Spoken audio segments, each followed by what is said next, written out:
اعوذ باللہ من الشیطان الرجیم، بسم اللہ الرحمن الرحیم۔ کہتے ہیں کہ ملک الموت نے بارگاہ رب العزت میں عرض کی کہ اے مولا کریم، میں نے کروڑوں لوگوں کی جانیں قبض کی، مگر دو جانیں ایسی ہیں کہ جنہیں قبض کرتے وقت مجھے بڑا ہی صدمہ اور افسوس ہوا، اور میں نے تیرے حکم کی تکمیل ضرور کی مگر نہایت ہی دکھ کے ساتھ، اور وہ دو ایک ماں اور ایک بیٹا تھا۔ ایک دفعہ ایک جہاز غرق ہونے والا تھا اور ایک عورت اپنے شیرخوار بچے کے ساتھ ایک تخت کا سہارا لینے میں کامیاب ہو گئی۔ تخت دریا میں بہہ کر جا رہا تھا اور ماں اور بیٹا اس پر دونوں سوار تھے۔ اے مولا کریم، اچانک تیرا حکم ہوا اور میں نے ماں کی جان اس تختے پر نکال لی۔ میرے لیے پریشان کن بات یہ تھی کہ ماں مر چکی ہے، اب بچے کا کیا حشر ہوگا؟ بچہ ایک ٹوٹے ہوئے تختے پر سوار ہے اور تختہ ہر آنے والی لہروں کے ساتھ چلے جا رہا ہے، جو کسی وقت بھی کسی تیز لہر کی زد میں آ کر الٹ سکتا ہے۔ بچے کے لیے نہ خوراک کا انتظام ہے اور نہ کسی نگران کا بندوبست ہے۔ دریا کے کنارے دھوبی کپڑے دھو رہے تھے کہ اچانک کسی کی اس بچے پر نظر پڑی تو تختے کو کھینچ کر لائے۔ بڑے حیران ہوئے کہ ماں مر چکی ہے، بچہ بے یار و مددگار تختے پر زندہ سلامت موجود ہے۔ وہ لوگ اس بچے کو اپنے سردار کے پاس لے گئے۔ سردار بیچارہ بے اولاد تھا۔ سردار نے خوبصورت بچے کو دیکھا تو اس کا دل آ گیا اور سردار نے بچے کو اپنی نگرانی میں لے کر اسے اپنا بیٹا بنانے کا فیصلہ کیا۔ جب یہ بچہ 8-9 سال کی عمر تک پہنچا اور اپنے ساتھی بچوں کے ساتھ کھیل رہا تھا، اتنے میں بادشاہ وقت کی سواری کی آمد کا شور اٹھا۔ سب لوگ ادھر ادھر بھاگ گئے مگر یہ بچہ سڑک پر اکیلا کھڑا رہا۔ بادشاہ کی سواری گزر گئی، اس کے پیچھے اس کا عملہ پیدل آ رہا تھا۔ ان میں سے ایک سپاہی کو رستے میں سے سرمے کی ایک پڑیا مل گئی اور سرمے کی اسے بہت ضرورت بھی تھی، لہٰذا اس نے وہ سرما بحفاظت اپنے پاس رکھ لیا۔ آنکھوں میں لگانے سے پہلے اسے خیال آیا کہ یہ سرما کوئی تکلیف نہ پہنچائے، لہٰذا لگانے سے پہلے کسی دوسرے شخص پر آزما لینا چاہیے۔ قریب ہی وہ بچہ کھڑا تھا، اس نے اس بچے پر آزمانا چاہا۔ بچے نے سرما اپنی آنکھوں میں لگا لیا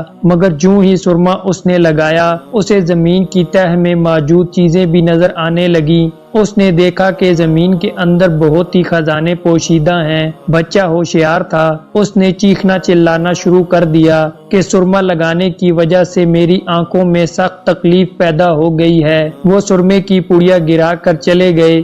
بچہ سرمے کی پڑیا اٹھا کر گھر پہنچا اور خوشی خوشی باپ کو سارا واقعہ سنایا۔ سردار بڑا خوش ہوا۔ باپ نے کہا کہ ہمارے پاس آدمی بھی ہیں اور گدھے بھی ہیں، تم سرما لگاؤ، ہم تمہارے ساتھ چلتے ہیں، جہاں کہیں خزانے پاؤ ہمیں بتاؤ، ہم نکال لیں گے۔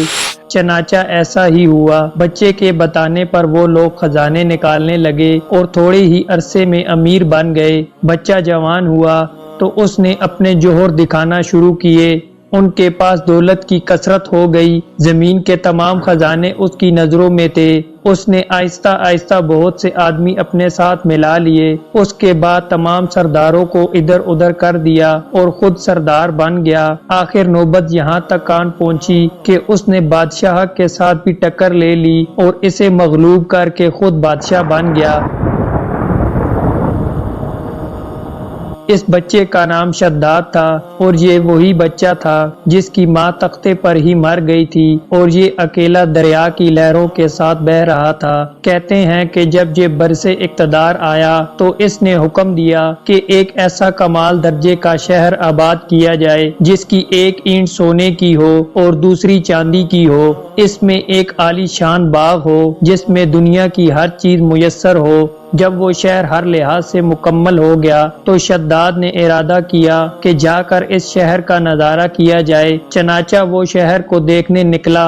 ابھی وہ دروازے تک ہی پہنچا تھا کہ ملک الموت کو حکم ہوا اور اس نے وہیں اس کی روح قبض کر لی۔ اسے اتنا موقع بھی نہ دیا کہ اپنے بے مثال باغ کو ایک نظر دیکھ سکتا۔ ملکل موت نے کہا اے مولائے کریم اس شخص کی روح قبض کرتے وقت مجھے نہایت ہی صدمہ پہنچا کہ وہ شخص ہر چیز تیار کر کے اسے دیکھ بھی نہ سکا تو اللہ تعالیٰ نے فرمایا یہ وہی بچہ ہے جس کی ماں تختے پر مر گئی تھی اور اس پر تجھے ترس آیا تھا۔ اس بچے نے بڑے ہو کر نافرمانی کی، خدا کے حکم سے بغاوت کی اور سرکشی اختیار کی، مگر ہم نے اسے خود ساختہ جنت میں قدم رکھنے کی مہلت بھی نہ دی اور اسے باہر ہی ہلاک کر دیا۔ اس جنت کے بارے میں مشہور ہے کہ وہ دنیا میں ہی موجود ہے مگر انسان کی نظروں سے اوجھل ہے۔ امیر معاویہ رضی اللہ تعالی عنہ کے زمانے میں ایک صحابی کا اونٹ گم ہو گیا تھا۔ وہ اونٹ کی تلاشی میں کہیں اس علاقے میں جا نکلا تو اللہ تعالیٰ نے اسے وہ سب کچھ دکھلا دیا۔